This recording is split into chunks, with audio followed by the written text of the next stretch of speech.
my mom and dad didn't have any running water up at the cabin, so we had to bring our own water, and and of course there's no shower, no water heater. We had a wood stove and real nice, get that good wood stove going. So my dad gets that piped up real hot, and it's time for bed. So my dad goes, well, all right, well, we walked a lot today. We gotta take a sponge bath. And we're all like, all right. So we're all in our long underwear. None of us have a shirt on. We're all just standing around, and my dad on the stove warmed up this big thing of water. So anyway, he takes a wash rag, and we're all standing there. Race and I are standing there, watch him, and he takes and he washes his face and behind his ears and behind his neck, and he's like, here. He goes, wipe down my back. So I'm like, all right. So I wash down my dad's back, and then give him back the rag. He takes the rag and puts it in that warm water again, rinses it out and everything, and starts rubbing down his neck, and then down his front, and then into his pits. When he did his pits, he got done and rinsed the rag off in the water and stuff, and Jim and I, or Race and I, are just watching, and we're like, look at each other a little bit, like raising an eyebrow, and then my dad starts moving down his stomach, and then he opens up the front of his long underwear and washes his privates, just with some water and warm water, and we're like, yeah, whatever. And then he rinses the rag off and hands it over to me. And I get it in my hand, and I'm just like, what? My dad's serious. I'm like, what? My dad's like, yeah, go ahead. Your turn. I go, what, my turn? And I go, what, that, Dad? I said, you just washed your privates and your pits, and I washed down your back, and you're rinsing off in this water. I'm not gonna. I want to wash my face and stuff. I'm not gonna start to that. My dad's like, he's looking at me like his wheels are turning. Like, I thought he was like, what's the big deal? And anyway, I look over at Race, and he's like this, and he goes, you guys, after Gary's turn, I'm last, and so he was last. He was gonna be last to get that wash rag after I did all the duties of sponge baths, sponge bathing. Anyway, my dad, he would do stuff like that. That wasn't even Alzheimer's. He would do crazy things like that where he's not trying to be funny, but God, that was funny. I just can't believe he was seriously expecting me to go in there and, oh, yeah, feels good on my face and down my ears and pits and privates. And I think he washed his butt too. I'm not sure, but why would he not? He might have went underneath. He might have went down his front and got all his privates done. And then I think I did see him go like this. So he's like going from the front back, and then rinse it off and give me the rag. It was just pretty ridiculous, but it's kind of fun we have up here in Wisconsin. This is the stuff that we do. We can't help it. It just happens. Well, what next? He had a crow. I go, whatever happened to it? He goes, oh, I don't know. It flew off one day or something. I'm just like, he just doesn't think nothing of it. These old farmers, that's what he was like. I never was like that. But he was like an old farmer where he would, an animal like a cat or something get killed, he'd just be like, doggone it, and just grab it and just toss it, dispose of it, doggone cat got caught up, like it probably is the cat's fault, but it's like a damn fool. He's like kind of cursing the cat out a little bit for being dumb and going up into a motor and get hit by the fan blade or something, But he seemed to not really, it didn't really faze him, where I'm like Fluffy, no, please, and just crying, and then having to come in the house and go to my sister and be like, got some bad news for you. And she's like, you do? She's a year older than me, and I'm young then. But I remember coming to the house one time after a cat got killed like that, and so I got some bad news for you. And she's like, you do? Yes.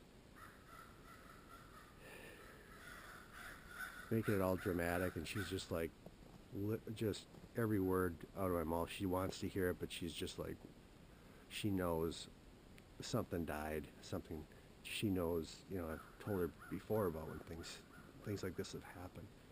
We used to have rabbits, you know, pet rabbits. Maybe that's why I don't want to shoot rabbits. I had a pet rabbit.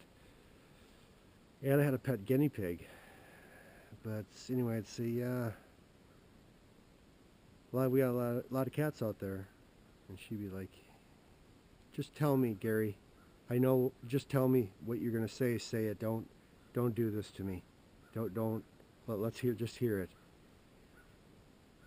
And I go, Fluffy, Fluffy, what happened? I'm like, I'm trying to tell you, Fluffy is dead. Fluffy, and she's just like, what happened? Please, Fluffy. And I said, Dad started up the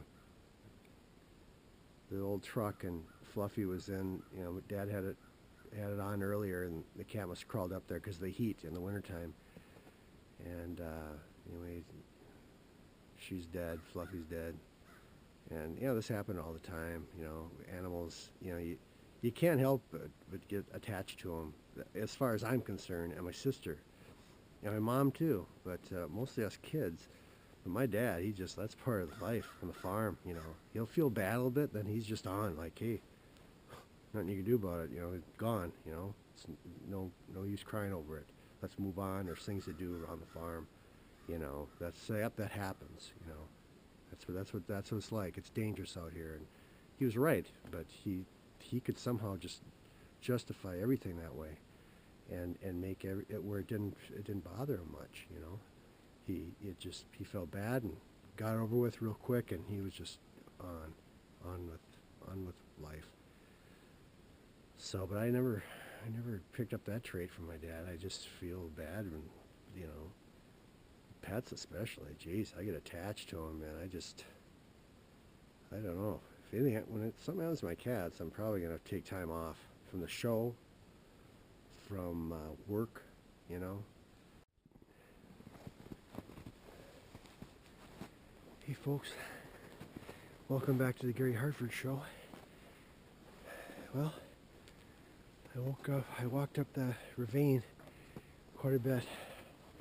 Having a hard time talking. My face, it's cold. It's like, feels like it's like 5 above right now. It's supposed to get really chilly tonight, but it's getting later, and then the sun is going away. It helps. The sun helps a little bit, but not as much as you'd think. But right now, I wish it was in my face, just to get a little bit. But holy cow, I might have to cut this show short here. But at least I got out today. I don't know where all the squirrels are. I have no explanation of it. I think I might go to the U of M, to their squirrel department or whatever, animal department, wildlife department. I don't know what they got, but I'm going to get to the bottom of this. But Race and I, we used to do some weird things too. We used to shoot birds, and then this is a little boy thing. Yeah, little farm kid. I mean, it's worse than a little boy. It's a little farm boy. And we used to take and shoot birds, all different kinds of birds, and then we used to go down below the hill, and there's some woods down there, and it was on our neighbor's, another farmer. He had like an old shed there that was just all dilapidated and falling apart, and he never went there. Nothing was really in there or anything, just an old building. Well, there was a piece of wire that went across from 2 poles. I don't know if he obviously dried something out on that. You know, big canvas probably, you know, wet canvas. So we used to shoot these birds, like, I mean, like 10 birds, and then we'd string them up, you know, dead, upside down, and with twine under their feet, and we used to want to see their skeleton. Ugh, I don't know why I'm shivering, but we want to see their skeletons, so we hung them there. So then, hey, you know, the next time you come over, Race, we'll go and look at their skeletons next week, you know. So anyway, he was all anxious to come over, and he's like, you better not go down, look at those skeletons, you know, before I come over. I'm like, I won't, I promise. He's like, you promise? I go, I promise, I'll wait for you. You know, it may take a couple weeks, you know, and I said, but let's go look at him in a week. But I remember going there, you know, and even us as little kids thought, you know, I just thought it'd be too early for it to be a skeleton, even at 9 years old, to think that way. And I was right. It takes longer than that. But we want to go down there and maybe see the rotting carcass. Who knows? So anyway, he came over. We're all excited. We bring our BB guns down there. We're just like, you know, hey, let's, you know, go, you know, walk 100 yards through the woods to that old shed and just see, you know, how our birds are doing, you know, if they're on their way to becoming skeletons. I remember we got there, and we're like, what the hell? There wasn't any birds hanging there. Some other bird or animal got a hold of them, and there was like, out of 10 birds that we had hanging upside down, 2 were completely gone, and all 8 of them were their feet. Their feet were still there with the twine, knots around their feet that we tied. So they all had a bunch of feet there. We never did that again, but what the hell animal did that? I told my grandma that. She was like 90, you know, 94 years old. I told her that story, and I thought she was going to go, why you telling me this? But she laughed. She thought that was pretty funny, that their feet were hanging there. She was a hell of a woman, I'll tell you that much, too. We had some really nice times. I'd take her up for breakfast, and we'd get beef bacon up by Cumberland, Wisconsin. Very good beef bacon up there. We drive for that. We drive to eat these pancakes and this really good food in Richardson. A really good restaurant there. I mean, just the best breakfasts you could ever imagine. And I took her up to Lake Superior one time, but she drove till she was like 92 years old or whatever. And I think got her first ticket, had to go to Stillwater to court or something, and the judge had a field day with her, you know, because she's never had a ticket before in 90, like, I don't know, 80 some years. She was 90, you know, over 90. She got her first ticket for something goofy. I don't know what it was. And she always told me, she goes, Gary, you watch now when you go to grocery stores. And she's serious now. And I'm like, watch for what? She goes, puddles of water. I go, puddles of water? She goes, oh yeah. She goes, always step over them, don't. Just pay attention, you'll see them now that I mention it. I go, from what? She goes, there's a lot of older women that they can't make it to the bathroom. And a lot of times they'll just wear a dress and no undergarments. And I'm like, what? I remember she told me this. I was probably 14 years old. And she's like, sure. And I go, what? Are you kidding me? How? What? They can't make it to the bathroom? No. Why? Because they have weak bladders. They're old, and that's what happens when you get old. It'll happen to you. I go, what? I all piss on the floor of a grocery mart? She goes, no, just women do that. She goes, no, you'll have a tough time. You may have to wear something because of it. Some people have to wear because they just can't make it to the bathroom when you get older. I'm like, oh, really? She's like, yeah.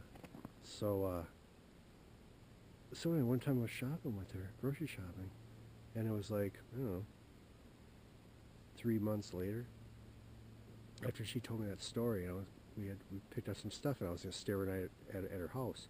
I think Brad was going to come over too. Our parents are dropping us over there, and just to spend the night in junk with our grandparents. And she goes, look at that. And we're like in the meat department, and I'm like, and there's a puddle, and I go, what? And she goes, and I'm like, all right. So I'm just like looking at this puddle, and she's like proved it to me.